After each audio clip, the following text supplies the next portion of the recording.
on, guys? It's Sadie's here, and welcome to my first episode of Secret Tutorials. In this series, I'm just going to be going over different renders to do, or different ways to make your renders in Cinema 4D and in Photoshop. I guess this first one was in Cinema 4D, but I made this banner a couple days ago, and I've been getting a lot of requests on how to make these strands and everything to look like this. Here's another little shitty image. But yeah, that's what we're gonna go over. So you gotta have Cinema 4D, and then for the plugins, you have to have Reaper X and Greebler. That's all you need to do these. And I'll have links down in the description to download them. And yeah. Let's just wait for this to load up here. Okay. So I'm just gonna merge in a logo to use quick. I'll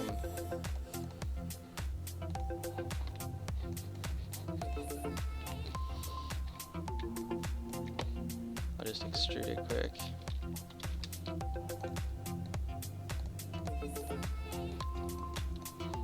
Okay. So the first thing I do is do this whole backing part, and that's just using the AI from the logo itself. Or if you have text, you could just grab the AI or whatever you want to call it from that. But then you're gonna go to plugins and go to Reaper X, and then you're just gonna drag your logo or text or whatever into Reaper X. And I do close strands right here, so then if it's unticked, it's just left open and it kind of looks gross. But this is all kind of personal preference right here. I normally just do 2 strands. I'll move the coils down a little bit, and then I don't really mess with the radius and distance that much. Maybe just a slight little tweak. But then you're basically just gonna move this behind the logo, or inside the logo, wherever behind. And then you're gonna go to plugins and put a Greebler on it. And then what you're gonna want to do is go to base, and for the max right here, you're gonna type in 100. For the bevel, you're gonna type in 80. And that's kind of what's gonna give it the spikes and stuff. So this is basically the kryptonite effect, just on Reaper X and stuff. And then for the max, it kind of all just depends on how big your strands are, and how big your logo is and everything. But yeah, and then you can also move the max down a little bit too. Just kind of monkey with it, but I like to keep the bevel around 80.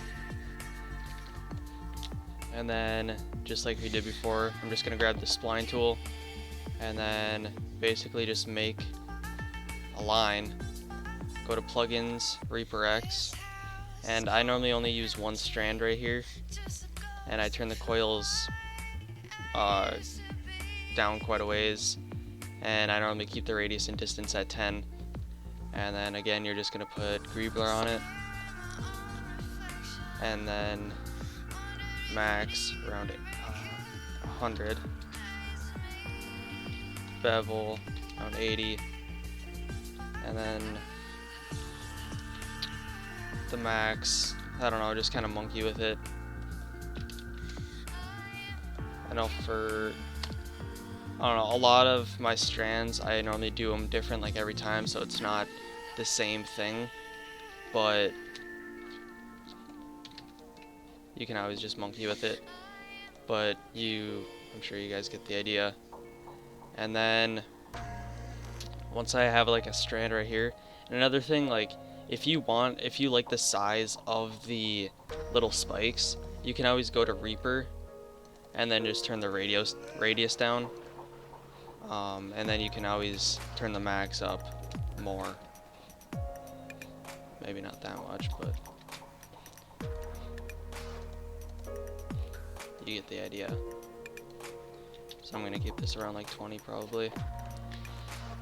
And then what I do to get these other tubes and stuff in it, I just duplicate this, and then I just take the Reaper out of it, and then what I do is I increase the number of coils, and then I increase the distance and the radius up a little bit, probably just around 10 I like to do. Maybe not that much coils, something around like there, maybe the distance up a little bit more. And then what I do is I put an atom array on it, and I just put the radius at 1, and it kind of just gives it like this tube-like effect. And if I just put some textures on this quick, you guys can see what I'm talking about.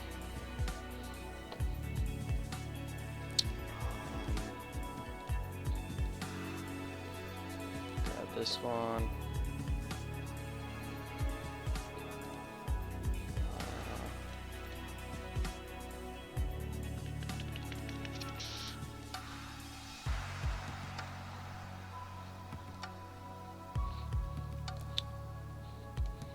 That'll be fine. Oops. I don't think this is the normal texture that I use, but it will do. Shit.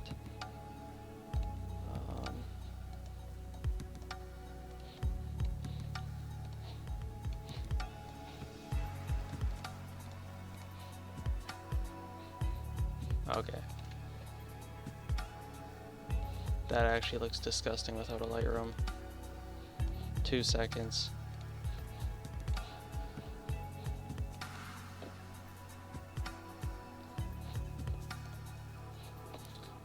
Alright, but this is the exact same thing, just in a Lightroom with textures, and I just have like one tube coming out right here so far.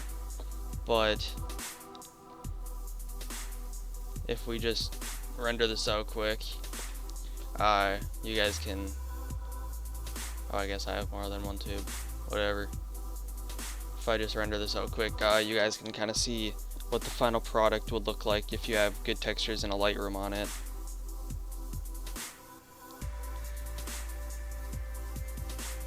As you can see, like in here, you can see the spikes and everything already popping up and everything.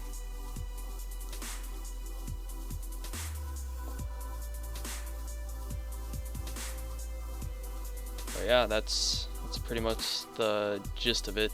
If you guys enjoyed this tutorial and want to see some more cool tutorials like this, learning new plugins, just learning new effects on your renders, or just anything in general, just leave a like, leave a comment if you want to see something else. If you guys have seen any of my other work and want to know how I do something else, let me know and I'll be happy to make a tutorial on it. I don't really care if I leak out how I make my renders or any of my backgrounds or anything. I mean, people are gonna find out anyway, and I'm sure people make the same things anyway. But yeah, it's not gonna bother me. Just leave a like and comment. I hope you guys enjoyed this. Peace out.